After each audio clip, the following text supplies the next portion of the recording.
A very good morning to all my dear students. In the previous class, means in the previous Zoom class, I have already started a second chapter, that is forms of business organization, and also we have seen various kinds of different types of forms of business organization.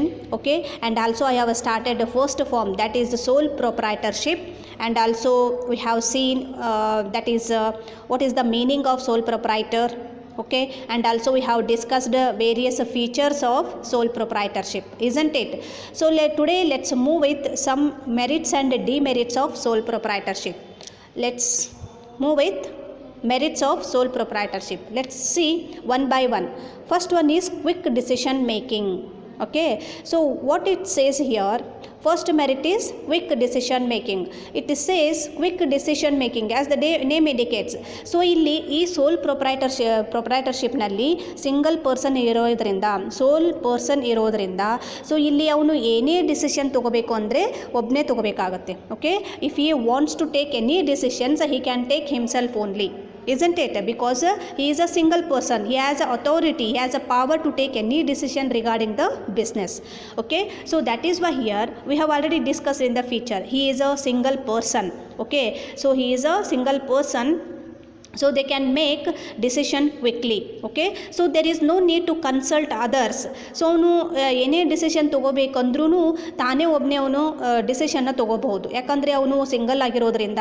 Okay, so ಹಾಗಂತ single ಅದಾನ ಅಂಥೇಳಿ ಇನ್ನೊಬ್ಬರಿಗೆ ಹೋಗಿ ತೊಗೊಳ್ಳುವಂಥ ಇನ್ನೊಬ್ಬರಿಗೆ consult ಮಾಡಿ decision ಮಾಡಬೇಕು ಅನ್ನೋ ಒಂದು ಸಿಚುವೇಶನ್ ಇರೋದಿಲ್ಲ. ಓಕೆ, ಸೊ ಒಂದು ಬಿಸ್ನೆಸ್ ಸಿಂಗಲ್ ಆಗಿ ತಾನೇ ಒಬ್ಬನೇ ರನ್ ಮಾಡ್ತಿರೋದ್ರಿಂದ ಏನೇ ಡಿಸಿಷನ್ ತೊಗೋಬೇಕಾದರೂ ಒಬ್ಬನೇ ಡಿಸಿಷನ್ ತೊಗೋತಿರ್ತಾನೆ. Okay, so that's why here he has a degree of freedom, especially in making business decisions. Okay, there is no need to consult others. That is the first advantage.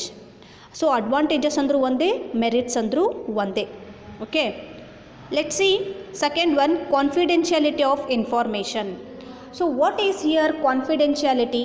Confidentiality is nothing but secrecy, maintain secrecy. Okay, that is why confidentiality is nothing but secrecy.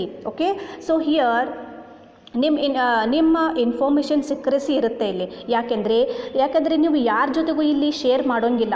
ಏನೇ ಆಗಲಿ decisions ನೀವೇ ತೊಗೋತೀರಾ, ಯಾರಿಗೂ consult ಮಾಡೋಂಗಿಲ್ಲ. ಏನೇ decision ಇದ್ದರೂ ನೀವೇ ತೊಗೋತೀರಾ. So ಎಲ್ಲ information ಇಲ್ಲಿ ಈ ರೀತಿ ಇರೋದರಿಂದ ಎಲ್ಲ ಇನ್ಫಾರ್ಮೇಷನ್ ಬಿಸ್ನೆಸ್ ರಿಗಾರ್ಡಿಂಗ್ ಏನು ಇನ್ಫಾರ್ಮೇಷನ್ ಇರ್ತೈತೆ ಎಲ್ಲ ಇನ್ಫಾರ್ಮೇಷನ್ ಇಲ್ಲಿ ಸೀಕ್ರೆಟ್ ಆಗಿರುತ್ತೆ. ಸೊ ಮತ್ತು ಎಂದಿಗೂ ಗೌರ್ಮೆಂಟು ನಿಮಗೆ ಪ್ರೆಸರ್ ಮಾಡೋಂಗಿಲ್ಲ. ಅಂದರೆ ನೀವು ಅಕೌಂಟ್ಸ್ನಲ್ಲಿ ನೀವು ಪಬ್ಲಿಷ್ ಮಾಡಿರಿ, ನಿಮ್ಮೇನು ಇನ್ಫಾರ್ಮೇಷನ್ ಇರ್ತೇವೆ ಅದನ್ನು ಫಿನಾನ್ಷಿಯಲ್ ಇನ್ವೆಸ್ಟ್ಮೆಂಟ್ ಅಥವಾ ರಿಪೋರ್ಟಲ್ಲಿ ಪಬ್ಲಿಷ್ ಮಾಡಿರಿ ಅಂತ ಯಾವುದೇ ರೀತಿ ಹಾಕಿಲ್ಲ. ಅಫಿಷಿಯಲಿ ಆಗಿರ್ಬೋದು ಅಥವಾ ಟು ದ ಪಬ್ಲಿಕ್ಗೆ ಆಗಿರ್ಬೋದು, ಯಾವುದೇ ರೀತಿ ಒಂದು ಗೌರ್ಮೆಂಟ್ ಪ್ರೆಸರ್ ಮಾಡಂಗಿಲ್ಲ. Okay, so here the proprietor single ಇರೋದ್ರಿಂದ ಏನೇ ಇನ್ಫಾರ್ಮೇಷನ್ ತೊಗೊಳ್ಳದಿದ್ರು ಡಿಸಿಷನ್ ನೀವೇ ತೊಗೋತೀರಾ, isn't it?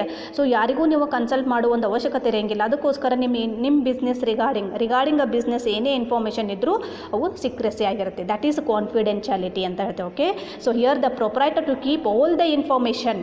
Okay, so whatever the information regarding to the business operations confidential and maintain secrecy.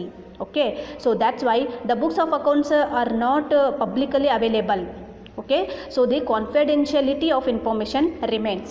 So for example ಒಂದು company ಅಥವಾ public sector company ತೊಗೋರಿ. So ಅಲ್ಲಿ ಏನು ಮಾಡ್ತಾರೆ ರೀ, ಅವರು ಫಿನಾನ್ಷಿಯಲ್ ರಿಪೋರ್ಟಲ್ಲಿ ಏನು ಮಾಡ್ತಾರೆ, ಫಿನಾನ್ಷಿಯಲ್ ಸ್ಟೇಟ್ಮೆಂಟಲ್ಲಿ ಎವ್ರಿ ಇಯರು ಅವರು ತಮ್ಮ ಇನ್ಫಾರ್ಮೇಷನನ್ನು ಪಬ್ಲಿಷ್ ಮಾಡ್ತಾರೆ. Okay, so here there is no problem. Okay, so this problem is not here when it comes to the sole proprietorship. Okay, ಅಂಥ ಒಂದು ಸಿಚುವೇಶನ್ ಈ ಸೋಲ್ ಪ್ರೊಪ್ರೈಟರ್ನಲ್ಲಿ ಬರೋದಿಲ್ಲ. ಓಕೆ, ಯಾವುದೇ ಇನ್ಫಾರ್ಮೇಷನ್ ಇರಲಿ ಇಲ್ಲಿ ಸೀಕ್ರೆಸಿ ಆಗಿರುತ್ತೆ. So that is the one of the advantage. Okay, then third one is direct incentive. Third merit is, third advantage, that is direct incentive. So incentive is nothing but guys profit. Okay, so here profit ಎಷ್ಟು incentive ಇದೆ ಅದೇ ಹೌದಾ. So ನಿಮ್ಮ ಬಿಸ್ನೆಸ್ಸಲ್ಲಿ ಎಷ್ಟು ಪ್ರಾಫಿಟೇ ಆಗಲಿ, okay, so ಅದು direct ಯಾರಿಗೆ ಹೋಗುತ್ತೆ ರೀ, ಸೋಲ್ proprietor. Because he is a single person, isn't it? He is a single person ಆಗಿರೋದ್ರಿಂದ ಬಿಸ್ನೆಸ್ಸಲ್ಲಿ ಎಷ್ಟೇ ಪ್ರಾಫಿಟ್ ಆಗಲಿ ಎಷ್ಟೇ ಇನ್ಸೆಂಟಿವ್ ಆಗಲಿ ಎಲ್ಲ ಡೈರೆಕ್ಟ್ ಯಾರಿಗೆ ಹೋಗುತ್ತೆ, ಇಲ್ಲಿ ಸೋಲ್ ಪ್ರೊಪ್ರೈಟರ್ಗೆ ಹೋಗುತ್ತೆ. ಓಕೆ, ಯಾರ ಜೊತೆಗೂ ಇಲ್ಲಿ ಅವನು ಶೇರ್ ಮಾಡೋ ಅವಶ್ಯಕತೆ ಇಲ್ಲ, because he is a single person. Okay, so he is taking all the profits that has been incurred in a business. Okay, so similarly he will the person who will be getting the maximum incentive out here. Okay, so ಇಲ್ಲಿ we have already discussed, he is a single person, single owner and the risk bearer. Okay, so he doesn't need to go and share the profits of the business with someone else. Okay, so ಏನೇ profit ಇದೆ business ಇರಲಿ, direct incentive ಆಗಿರಲಿ, profit ಆಗಿರಲಿ, ಏನಾಗುತ್ತೆ ಇಲ್ಲಿ direct ಯಾರಿಗೆ ಹೋಗುತ್ತೆ, ಇಲ್ಲಿ ಅವನಿಗೆ ಪ್ರೊಪ್ರೈಟರ್ಗೆ ಹೋಗುತ್ತೆ. So that is the advantages of sole proprietor.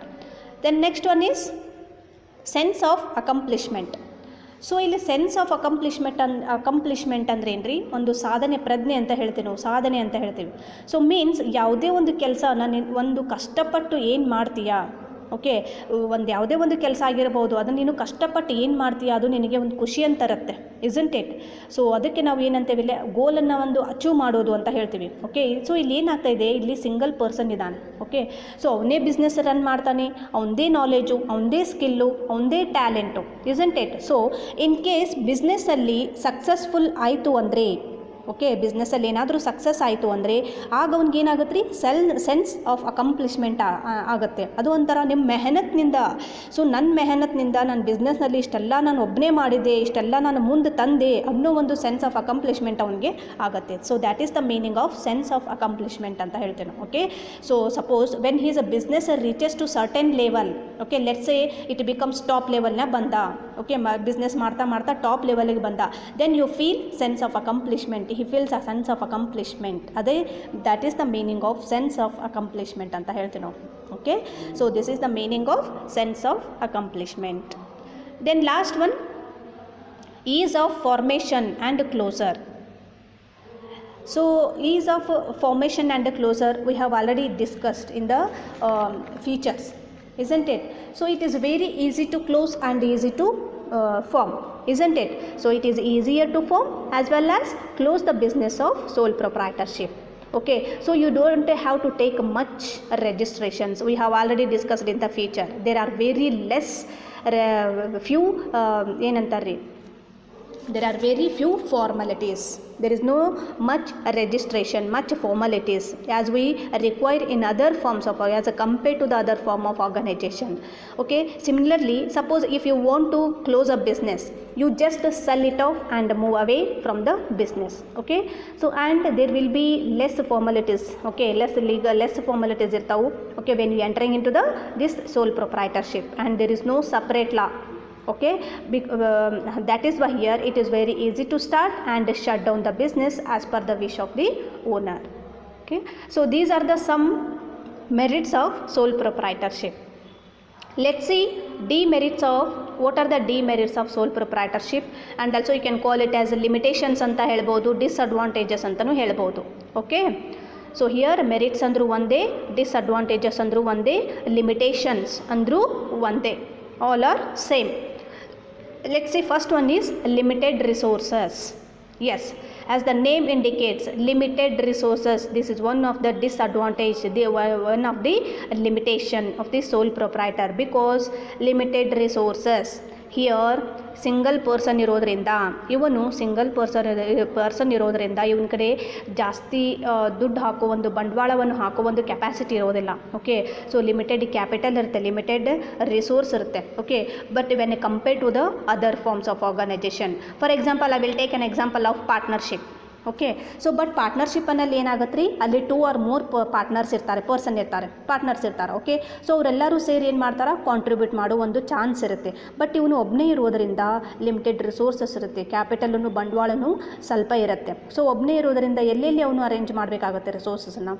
So it is very difficult, so it is one of the disadvantages. Okay, so here when you are opening a sole proprietor, and most of the times the personal savings are used by the person, okay, who is opening this form of organization. Okay, so ಇಲ್ಲಿ due to less capital, ಇವನಿಗೆ ಬಂಡವಾಳ ಕಡಿಮೆ ಇರೋದರಿಂದ, okay, so ಒಂದು ಬಿಸ್ನೆಸ್ಸನ್ನು run ಮಾಡೋದಾಗಲಿ ಅಥವಾ ಬಿಸ್ನೆಸ್ಸನ್ನು ಒಂದು expand ಮಾಡಬೇಕು ಅಂದರು, ಅಥವಾ ಒಂದು ಬಿಸ್ನೆಸ್ಸನ್ನು ಮಾಡರ್ನೈಸ್ಡ್ ಮಾಡಬೇಕು ಅಂದರೆ, ಓಕೆ, ಸೊ ಇವಕ್ಕೆಲ್ಲ ನಡೆಸೋದಕ್ಕೆ ಏನು ಬೇಕಾಗುತ್ತೆ ರೀ, ನಮಗೆ ಮನಿ ಬೇಕಾಗುತ್ತೆ. So due to less capital, okay, so which is very limited. So therefore here it is one of the disadvantages. Okay, so this is one of the limitation. Next one is unlimited liability. Unlimited liability we have already discussed.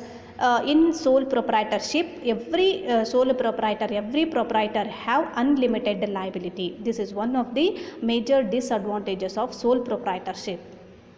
Okay, so we have already discussed. Okay, proprietor liability ಏನಿರುತ್ತೆ ಇಲ್ಲಿ unlimited liability ಇರುತ್ತೆ. Okay, so liability unlimited ಇರುತ್ತೆ. Okay, in case business ಏನಾದರೂ loss ಆದರೆ ಅಥವಾ ಕ್ರೆಡಿಟರ್ಗೆ ನೀವೇನಾದರೂ pay ಮಾಡೋದು ಇತ್ತು ಅಂದರೆ, ಓಕೆ, ಕ್ರೆಡಿಟರ್ಸ್ ಏನಾದರೂ ಬಾಕಿ ಇತ್ತು ಅಂದರೆ ನೀವು ಪೇ ಮಾಡೋದು, ಆವಾಗ ಏನು ಮಾಡಬೇಕಾಗತ್ತೆ, ನಿಮ್ಮ ಪರ್ಸ್ನಲ್ ಪ್ರಾಪರ್ಟಿನೂ ಮಾರುವಂಥ ಒಂದು ಸಿಚುಯೇಷನ್ ಬರುತ್ತೆ, ಸೇಲ್ ಮಾಡುವಂಥ ಒಂದು ಸಿಚುಯೇಷನ್ ಆಗುತ್ತೆ. So that is why this is one of the demerit of the sole proprietor. Okay, so illénagutte, sole proprietors have unlimited liability, isn't it? In sole proprietorship, sole proprietors have unlimited liability. Suppose the debts of the business increases. Okay, business ಸಾಲ ಹೆಚ್ಚಾಯಿತು ಅಂದರೆ then ನೀವೇನು ಮಾಡಬೇಕಾಗುತ್ತೆ, he has to sell his personal property, personal savings. Okay, so personal ಏನು property ಇರುತ್ತೆ ಅವನು ಮಾರುವಂಥ ಒಂದು ಸಿಚುಯೇಷನ್ ಬರುತ್ತೆ. Okay, in order to make the payment. So that is why this is one of the disadvantage. Okay, here the owner ಏನಾಗುತ್ತೆ ರೀ, ಇಲ್ಲಿ single owner ಆಗಿರೋದರಿಂದ, ಸಿಂಗಲ್ ಪರ್ಸನ್ ಇರೋದರಿಂದ he has to bear all the risk of the business. Okay, so that's why if the debt increases, if the business debts increases, automatically has to sell his personal property. That is why this is one of the disadvantage. Next one is limited life of a business concern. Yes, limited life of a business concern. So ಇಲ್ಲಿ business life ಏನಿದೆ ಇಲ್ಲಿ ಸೋಲ್ ಪ್ರೊಪ್ರೈಟರ್ದು limited ಇದೆ. Okay, ಒಂದು ಏನು business, ಒಂದು ನಡೆಯುವಂಥ business ಏನಿದೆ ಒಂದು ಕಂಟಿನ್ಯೂಸ್ ಆಗಿ ನಡೀತೈತೆ ಅನ್ನೋ ಒಂದು ಯಾವುದೇ ಒಂದು ಭರವಸೆಯಿಂದ ಹೇಳೋಕ್ಕಾಗಲ್ಲ. ಸೊ ಇಲ್ಲಿ ಬಿಸ್ನೆಸ್ ಲೈಫ್ ಏನಿದೆ ಒಂದು ಲಿಮಿಟೆಡ್ ಇದೆ. ಯಾಕೆಂದರೆ ಇವನು ಸಿಂಗಲ್ ಪರ್ಸನ್ ಆಗಿರೋದರಿಂದ, ಸಿಂಗಲ್ ಇಂಡಿವಿಜುವಲ್ ಆಗಿರೋದರಿಂದ, ಇನ್ ಕೇಸ್ ಅವ್ನಿಗೆ ಏನಾದರೂ ಆಯಿತು ಅಂದರೆ, means suppose the owner, what happens here, either he dies, okay, or ಅವ್ನಿಗೇನಾದರೂ ಇನ್ಸೇನ್ ಆದ್ನ ಅಂದರೆ, ಅಥವಾ ಅವನು ಆಕ್ಸಿಡೆಂಟ್ ಆಗಲಿ, ದೆನ್ ಬಿಸ್ನೆಸ್ ಕ್ಲೋಸ್ ಆಗುತ್ತೆ, ಬಿಸ್ನೆಸ್ಗೆ ಡೆಫಿನೆಟ್ಲಿ ಎಫೆಕ್ಟ್ ಆಗುತ್ತೆ ಇಲ್ಲಿ, isn't it? So that is why here the existence of the business ಏನಿದೆ comes to an end. Okay, so ಅದಕ್ಕೋಸ್ಕರ limited life of business concern nothing but short duration ಇರುತ್ತೆ ಇಲ್ಲಿ. ಒಂದು business ಯಾವಾಗಲೂ ಇಲ್ಲಿ ಶಾರ್ಟ್ ಡ್ಯೂರೇಷನ್ ಆಗುತ್ತೆ. ಸೊ ಅವ್ನಿಗೇನಾದರೂ ಆಯಿತು ಅಂದರೆ, ಪ್ರೊಪ್ರೈಟರ್ಗೆ ಏನಾದರೂ ಆಯಿತು ಅಂದರೆ, ಈ ಬಿಸ್ನೆಸ್ನ ಕಂಟಿನ್ಯೂ ಮಾಡೋರು ಯಾರು ರೀ? ಸೊ ಅವನು ಸಿಂಗಲ್ ಪರ್ಸನ್ ಆಗಿರೋದ್ರಿಂದ ಅವನಿಗೇನಾದರೂ ಆಯಿತು ಅಂದರೆ ಇಲ್ಲಿ ಬಿಸ್ನೆಸ್ ಏನಾಗುತ್ತೆ, ಸ್ಟಾಪ್ ಆಗುತ್ತೆ, it comes to an end. So this is one of the disadvantage. Next one is limited managerial ability. Limited managerial ability. So ಇಲ್ಲಿ ಒಂದು ಮ್ಯಾನೇಜರಿಯಲ್ ಎಬಿಲಿಟಿ ಏನಿದೆ, ಏನಿದೆ ಇಲ್ಲಿ, when you open the business, okay, you have to do everything. Okay, ಒಂದು ಯಾವುದೇ ಒಂದು business ಮಾಡಕತ್ತೀರಿ ಅಂದಮೇಲೆ ನೀವೆಲ್ಲನೂ manage ಮಾಡುವಂಥ ಒಂದು ಕೆಪಾಸಿಟಿ ಇರಬೇಕು ಅಲ್ಲಿ. ಓಕೆ, ಎಲ್ಲ ಸ್ಕಿಲ್ಸೂ ಇರಬೇಕು. ಆದರೆ ಇವನು ಸಿಂಗಲ್ ಪರ್ಸನ್ ಆಗಿರೋದರಿಂದ ಎಲ್ಲನೂ ಮಾಡ್ಕೊಂಡು ಹೋಗುವಂಥ ಒಂದು ಕೆಪಾಸಿಟಿ ಇದೆ, ಸ್ಕಿಲ್ ಇದೆ, ಟ್ಯಾಲೆಂಟ್ ಇದೆ ಅನ್ನೋ ಒಂದು ಹೇಳೋಕ್ಕಾಗಂಗಿಲ್ಲ, isn't it? So that is why therefore this is one of the disadvantages. Okay, due to limited capital ಆಗಿರ್ಬೋದು, ಲಿಮಿಟೆಡ್ ರಿಸೋರ್ಸಸ್ ಆಗಿರ್ಬೋದು. So here the organisation faces all these problems. So that's why this is one of the disadvantages. ಅಥವಾ ಅವನಿಗೆ limited capital ಇರೋದರಿಂದ, limited resource ಇರೋದರಿಂದ, ಒಂದು ಚಲೋ employee ಅಂತ Abel ಇರುವಂಥ ಎಂಪ್ಲಾಯಿನ ಅಪಾಯಿಂಟ್ ಮಾಡ್ಕೊಳ್ಳೋದಾಗಲಿ, ಅಥವಾ ಟ್ಯಾಲೆಂಟೆಡ್ ಎಂಪ್ಲಾಯಿನ ಅಪಾಯಿಂಟ್ ಮಾಡ್ಕೊಳ್ಳೋದಾಗಲಿ, ಅಥವಾ ambitious employees is nothing but strong ಇರುವಂಥ ಎಂಪ್ಲಾಯಿನ ಅಪಾಯಿಂಟ್ ತೊಗೊಳ್ಳೋದಾಗಲಿ, ಒಂದು ಯಾವುದೇ ರೀತಿ ಅವನಿಗೆ ಚಾನ್ಸಸ್ ಇರದೇ ಇರೋ ಕಾರಣದಿಂದ ಸೊ ಇಲ್ಲೇನಾಗುತ್ತೆ ಅವನಿಗೆ this is one of the due to less capital, due to less ಏನಂತಾರೆ resources. So that is why this is one of the limited demerits of the sole proprietorship. So these are the some merits and demerits of sole proprietorship. Let's move with next form of organization, that is joint Hindu family. Joint Hindu family business, you can also call it as Hindu undivided family. Joint Hindu family, you can also call it as Hindu undivided family. Okay, so here Hindu undivided family, so it is one of the oldest forms of business organization in the country, isn't it? So ನೀವು ನೋಡ್ಬೋದ್ರಿ, ಇದು ಹಳೇ ಕಾಲದಿಂದ ನಮ್ಮದು ಬರ್ತಾನೆ ಇದೆ joint Hindu family. ನೀವು ನೋಡ್ಬೋದು, ಎಲ್ಲ ಕಡೆನೂ ನೋಡ್ಬೋದು. So it refers to form of organisation wherein the business is owned and carried on by the members of the Hindu undivided family. It is governed by the Hindu law. The basis of membership in the business birth in a particular family, and 3 successive generations can be members in the business. So the business is controlled by the head of the family, who is the eldest member and is called as karta. All members have equal membership right over the property of an ancestor, and they are known as co-partners. So illen helutri, idu joint Hindu family, it's nothing but Hindu undivided family. As we know, it is one of the oldest form of organization. Okay, ಇದು ಹಳೆ ಕಾಲದಿಂದ ನಮಗೆ ಬಂದಿರುವಂಥ ಒಂದು business ಇದು. Okay, so under this business here it is owned carried on by the members of the Hindu undivided family. So it is governed by Hindu law govern ಮಾಡಿದೆ. So ಇಲ್ಲಿ ಕರ್ತ ಅಂತ ಕರೆದ್ರು. ಯಾರಿಗೆ ಕರ್ತ ಅಂತ ಹೇಳ್ತೀವಿ ನಾವಿಲ್ಲಿ? The business is controlled by the head of the family, eldest member of the family. Okay, so who is the eldest member is called as ಕರ್ತ ಅಂತ ಹೇಳ್ತೀವಿ. They will ask for 1 mark. Who is ಕರ್ತ? Who is ಕರ್ತ? Okay, so here karta is nothing but the business is controlled by the head of the family. Okay, who is the eldest member is called karta ಅಂತ ಹೇಳ್ತೀವಿ ನಾವು. Okay, so co-partners ಅಂದ್ರೆ ಏನ್ರಿ? co-partners is nothing but who share ancestral property called as co-partners. ancestor property ಅಂದ್ರೆ ಏನ್ರಿ? ಪೂರ್ವಜರ ಒಂದು ಆಸ್ತಿ, ಹಿರಿಯರು ಇರ್ತಾರಲ್ರಿ, ಹಿಂದಿನ ಕಾಲದ ಆಸ್ತಿ ಅಂತ ಹೇಳ್ತೀವಿ ನಾವು. ಅದಕ್ಕೆ ನಾವು ancestor property ಅಂತ ಹೇಳ್ತೀವಿ ನಾವು. Okay, so here all members have equal ownership right over the property of an ancestor. Okay, so that is called as known as co-partners ಅಂತ ಹೇಳ್ತೀವಿ ನಾವು. Called as co-partners.